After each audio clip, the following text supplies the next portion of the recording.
ഒരു 4 stroke engine എന്താണ്, അതെങ്ങനെയാണ് പ്രവർത്തിക്കുന്നത് കാണാം. നിങ്ങൾ ആദ്യമായിട്ടാണ് ഈ ചാനലെങ്കിൽ ഞാൻ സുമൻലാൽ. അപ്പോൾ തുടങ്ങല്ലേ.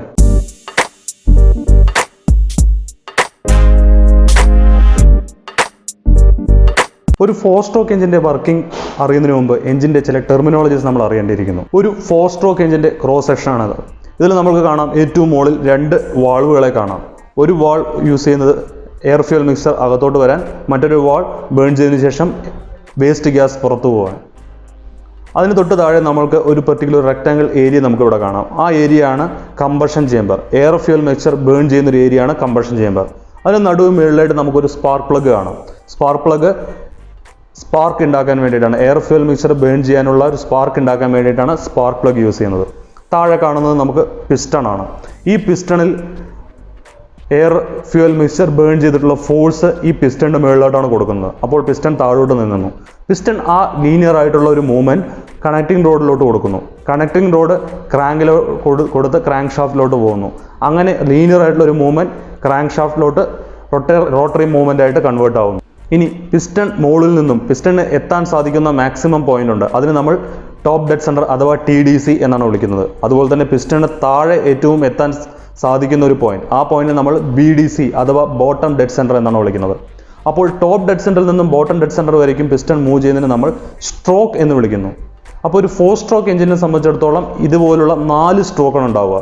ഉദാഹരണത്തിന് top dead centre to bottom dead centre, അതുപോലെ തന്നെ B.D.Cയിൽ നിന്നും T.D.C. ഒരു 4 സ്ട്രോക്ക് എഞ്ചിൻ്റെ വർക്കിംഗ് ഇങ്ങനെയാണ്. അതിനകത്ത് 4 സ്ട്രോക്കുകളാണുള്ളത്.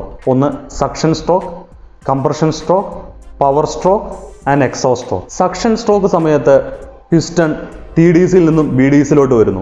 T.D.Cയിൽ നിന്നും B.D.Cയിലോട്ട് വരുന്ന സമയത്ത് എക്സോസ്റ്റ് വാൾ ക്ലോസ് ആയിരിക്കും, ഇൻലെറ്റ് വാൾ ഓപ്പൺ ചെയ്യുന്നു. ഇൻലെറ്റ് വാൾ ഓപ്പൺ ചെയ്യുന്നതോടുകൂടെ കമ്പഷൻ ചേമ്പറിലോട്ട് എയർ ഫ്യൂൽ മിക്സർ എൻ്റർ ചെയ്യുന്നു. അത് സക്ഷൻ സ്ട്രോക്ക്. സക്ഷൻ സ്ട്രോക്കിൻ്റെ അവസാനം എത്തുമ്പോഴേക്കും ഇൻലെറ്റ് വാൾ ക്ലോസ് ചെയ്യുന്നു. അപ്പോൾ കമ്പഷൻ ചേമ്പറിലോട്ടുള്ള എയർ ഫ്യൂൽ മിക്സർ നിലയ്ക്കുന്നു.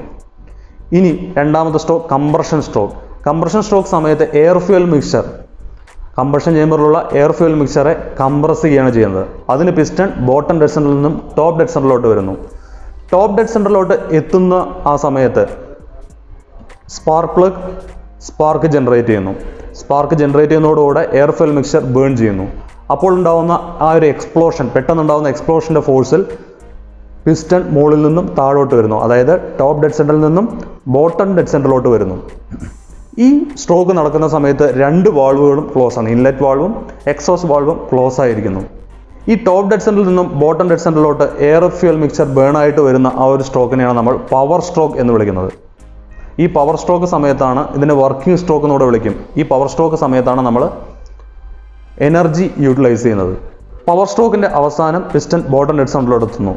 B.D.Cയിൽ നിന്നും അടുത്ത് T.D.Cയിലേക്കാണ് മൂവ് ചെയ്യുന്നത്. നമ്മുടെ 4ാമത്തെ സ്ട്രോക്ക്. ആ സ്ട്രോക്കിനെ വിളിക്കുന്നത് എക്സോസ്റ്റ് സ്ട്രോക്ക് എന്നാണ്. B.D.Cയിൽ നിന്നും T.D.Cയിൽ പോകുമ്പോൾ എക്സോസ്റ്റ് വാൾ ഓപ്പൺ ആവുന്നു. അങ്ങനെ പവർ സ്ട്രോക്കിൽ ബേൺ ആയിട്ടുള്ള എയർ ഫ്യൂൽ മിക്സർ അതിൻ്റെ വേസ്റ്റ് ഗ്യാസ് എക്സോസ്റ്റ് സ്ട്രോക്കിൽ, അതായത് ബോട്ടം ഡെഡ് സെൻറ്ററിൽ നിന്നും ടോപ്പ് ഡെഡ് സെൻറ്ററിലേക്ക് പിസ്റ്റൺ പോകുമ്പോൾ എക്സോസ്റ്റ് വാൾവ് മാത്രം ഓപ്പൺ ചെയ്ത് ആ വേസ്റ്റ് ഗ്യാസ് പുറത്തു പോകുന്നു. ഇതാണ് 4 സ്ട്രോക്കിൻ്റെ വർക്കിംഗ്. ഒന്നുകൂടെ മനസ്സിലാക്കാം. 4 stroke: suction stroke, compression stroke, power stroke and exhaust stroke. Suction stroke സമയത്ത് ഇൻലെറ്റ് വാൾവ് മാത്രം ഓപ്പൺ ചെയ്യുന്നു. പിസ്റ്റൺ ടോപ്പ് ഡെഡ് സെൻറ്ററിൽ നിന്നും ബോട്ടം ഡെഡ് സെൻറ്ററിലോട്ട് വരുന്നു.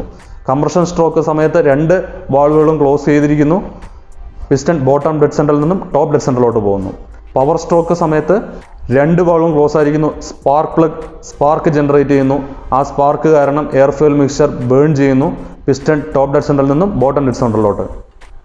എക്സോസ്റ്റ് സ്ട്രോക്ക് സമയത്ത് പിസ്റ്റൺ ബോട്ടം ഡെഡ് സെൻറ്ററിൽ നിന്നും ടോപ്പ് ഡെഡ് സെൻറ്ററിലോട്ട് പോകുന്നു. ആ സമയം ഇൻലെറ്റ് വാൾവ് ക്ലോസ് ആയിരിക്കുന്നു, പകരം എക്സോസ്റ്റ് വാൾവ് ഓപ്പൺ ആയിരിക്കുന്നു. സക്ഷൻ സ്ട്രോക്ക് സമയത്ത് T.D.Cയിൽ നിന്നും B.D.Cയിലോട്ട് പിസ്റ്റൺ മൂവ് ചെയ്യുന്നത് അതേസമയം ക്രാങ്ക് ഷാഫ്റ്റ് പകുതി റൊട്ടേറ്റ് ചെയ്യുന്നു. അത് 180 ഡിഗ്രി റൊട്ടേറ്റ് ചെയ്യുന്നു. രണ്ടാമത്തെ സൈക്കിൾ കംപ്രഷൻ സ്ട്രോക്ക് സമയത്ത് അടുത്തൊരു ഹാഫ് കൂടെ ക്രാങ്ക് ഷാഫ്റ്റ് റൊട്ടേറ്റ് ചെയ്യുന്നു.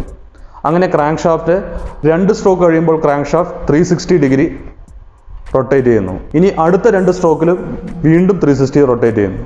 സോ ഒരു 4 സ്ട്രോക്ക് എഞ്ചിനിൽ 4 സ്ട്രോക്ക് കഴിയുന്ന സമയത്ത് ക്രാങ്ക് ഷാഫ്റ്റ് 2 തവണ റൊട്ടേറ്റ് ചെയ്യുന്നു.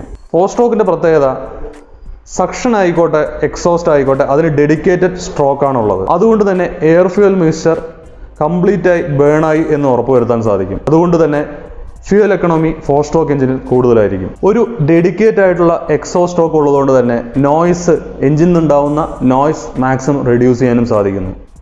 ഇതൊക്കെയാണ് ഒരു 4 സ്ട്രോക്ക് എഞ്ചിൻ്റെ പ്രത്യേകതകൾ. വീഡിയോ ഇഷ്ടപ്പെട്ടെങ്കിൽ തീർച്ചയായും ലൈക്ക് ചെയ്യുക. തുടർന്നുള്ള ടെക്നിക്കൽ വീഡിയോസിനായിട്ട് ചാനൽ സബ്സ്ക്രൈബ് ചെയ്യുക, ബെൽ ഐക്കൺ ക്ലിക്ക് ചെയ്യുക. Thank you.